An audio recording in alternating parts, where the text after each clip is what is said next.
हाय, तर आज आपण बनवणार आहोत आलू बोंडा रस्सा। चला तर मग रेसिपीला सुरुवात करूया। तर ती मी हिरवी मिरची, आलं, लसूण छान असं मिक्सरच्या भांड्यात टाकून वाटून घेणार आहे। आपल्याला याची बारीक अशी पेस्ट करून घ्यायची आहे। आता इथे मी कढई ठेवून त्यात थोडं तेल टाकून घेणार आहे। तेल तापलं की त्यामध्ये मोहरी, 1 चम्मच जिरं आणि आपण वाटून घेतलेला हिरवी मिरचीचा ठेचा यामध्ये टाकून घेणार आहे। त्यानंतर मिक्स करून अर्धा चम्मच कसुरी मेथी, अर्धा चम्मच धण्याची जाडसर अशी भरड काढून घेतलेली आहे ती पण टाकणार आहे। अर्धा चम्मच ओवा टाकलेला आहे, अर्धा चम्मच सोप टाकलेली आहे। छान असं मिक्स केलेलं आहे। त्यानंतर 1 चम्मच हळद, 2 चम्मच तिखट, चवीपुरतं मीठ हे सर्व टाकलेलं आहे। त्यानंतर इथे मी आलू छान उकळून घेतलेले आहे, त्याला छान कुस्करून यामध्ये टाकूया। आता आपलं आलूचं बॅटर तयार आहे। त्यामध्ये थोडा गरम मसाला आणि कोथिंबीर टाकून हे बॅटर आपण थंड करायला ठेवूया। त्यानंतर इथे मी खलबत्त्यामध्ये अद्रक, लसूण छान असं ठेचून घेणार आहे। छान असं बारीक झाल्यानंतर आपण इथे आता कढई ठेवलेली आहे, त्यामध्ये थोडं तेल टाकून घेऊया। तेल तापल्यानंतर त्यामध्ये आपण 1 तमालपत्र टाकूया। त्यानंतर आलं लसूण पेस्ट टाकूया 1 चम्मच आणि इथे मी घरी लावलेला जो कढीपत्ता आहे तो पण घेणार आहे। नंतर इथे मोहरी 1 चम्मच मोहरी, 1 चम्मच जिरं टाकून कढीपत्ता पण टाकणार आहे। त्यानंतर यामध्ये मी अर्धी वाटी चिरलेला कांदा टाकून घेणार आहे। याला छान मिक्स करूया। कांदा लालसर होईपर्यंत परतून घेऊया। नंतर यामध्ये आपण 1 चम्मच कसुरी मेथी, 2 चम्मच तिखट, 1 चम्मच धनेपूड, 1 चम्मच हळद आणि थोडं जाडसर धनेपूड पण टाकलेली आहे। 1 चम्मच बेसन टाकूया। हे छान मिक्स करूया। बेसनामुळे आपल्या रस्स्याला छान बाइंडिंग येतं। त्यानंतर इथे मी 1 चम्मच बारीक असं खोबऱ्याचे काप याची पेस्ट केलेली आहे ते पण टाकलेली आहे। नंतर 1 टोमॅटो टाकून छान फिरून घेतलेला आहे।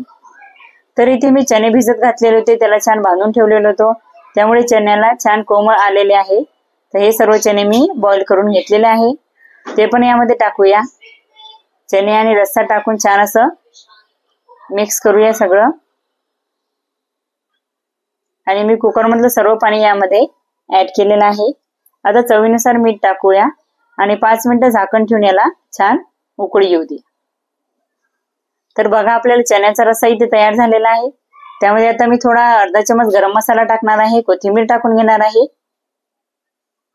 आणि आता इथे बघा आपल्या हे आलूचं बॅटर थंड झालेलं आहे, याचे छान असे गोळे तयार करून घेऊया।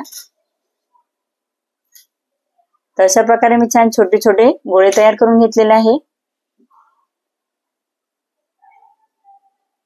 त्यानंतर आता मी 1 वाटी बेसन घेणार आहे, त्यामध्ये थोडा ओवा क्रश करून टाकणार आहे।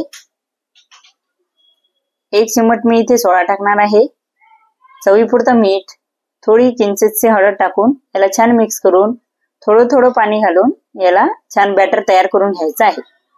तिथे बघा आपलं बॅटर तयार आहे। आता मी तुम्हाला वडे कसे बनवायचे ते सांगणार आहे। तर आता हे बघा छान याला आपण बेसनामध्ये कोट करून घेऊया आणि कढईमध्ये टाकूया। तर हे बघा तुम्हाला हाताने जमत नसेल तुम्ही चम्मचने पण हे टाकू शकता। अशा प्रकारे छान बेसनामध्ये कोट करून सगळे वडे टाकायचे आहे।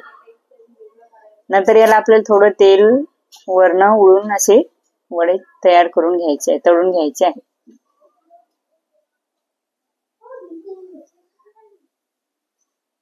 तर इथे बघा आता छान आपले वडे तळून झालेले आहेत।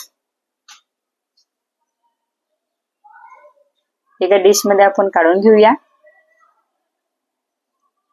आणि इथे बघा दाखवते मी तुम्हाला किती छान असे क्रंची वडे झालेले आहेत आणि एक वडा तोडून पण दाखवते, आतमधून पण छान असं शिजलेला आहे।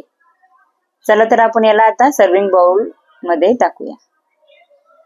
तर इथे आपल्या चण्याच्या रस्स्याला छान तरी पण आलेली आहे।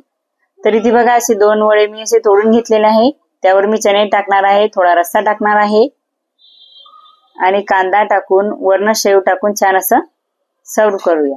वरून थोडी कोथिंबीर पण टाकूया. तर इथे आपला आलूबोंडा रस्सा तयार आहे. व्हिडिओ आवडल्यास व्हिडिओला लाईक, शेअर आणि माझ्या YouTube चॅनलला सबस्क्राईब करा. Thank you for watching my video. Shri Swami Samarth.